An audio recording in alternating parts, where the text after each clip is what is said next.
Hey everybody, Rix here. In this video, what I thought I would do is to share the work of a couple of individuals.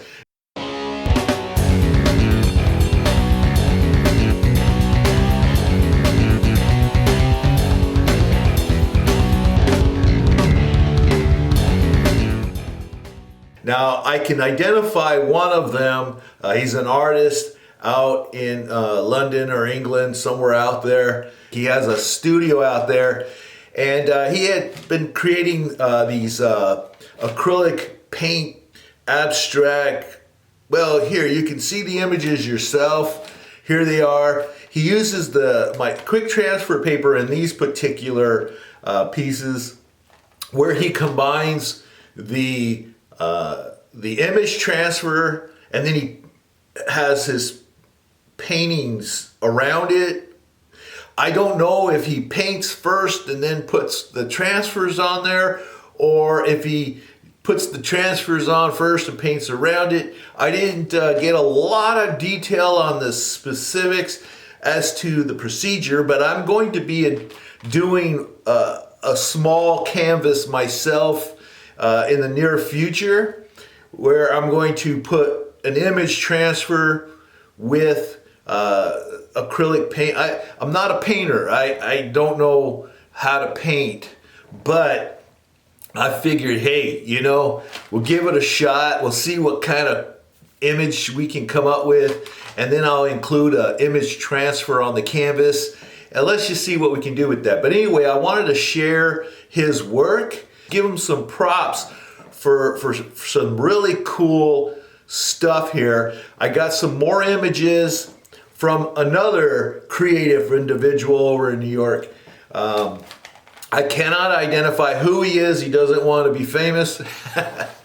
It's anonymous, but this is some pretty cool stuff. He takes old pallets and he cuts it up, glues them together sideways, and he runs them through a planer, and then he uses he'll do big images, and then some software that will divide that big image into like maybe 4 sheets of the quick transfer paper, and then he'll apply them separately to make the one big image.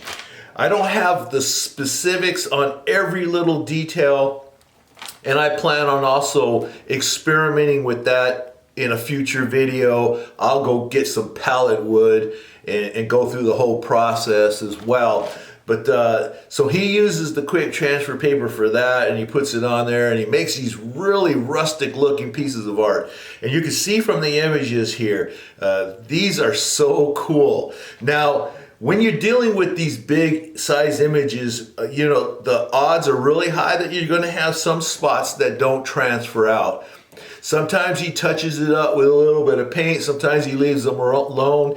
If he mentioned, if the part that's missing maybe is an eyeball or something, then of course he's got to go and fix that or redo it or whatever.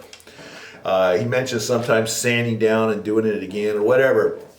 But whenever you're dealing with a large size, there's too many opportunities to miss spots with your glue, or not to have it all pressed and keep that paper glued down full contact, or to fully dry it completely. You get a little bit of impatient about wanting to see this thing that you don't necessarily dry it completely, and then you might end up with some missing spots. But sometimes the spots make it look even more rustic. It's usually pretty cool looking stuff here. I definitely think this is really great. So I wanted to share the work of a couple of individuals here who were kind enough to send me images of their work, and to give them a shout out. Hey, if you have some really creative artworks and stuff that you've created using my RixCanDoIt Quick Transfer paper, feel free to email it to me at RixCanDoIt@gmail.com, and it may show up in a future video, especially if you provide me with details on how you made it.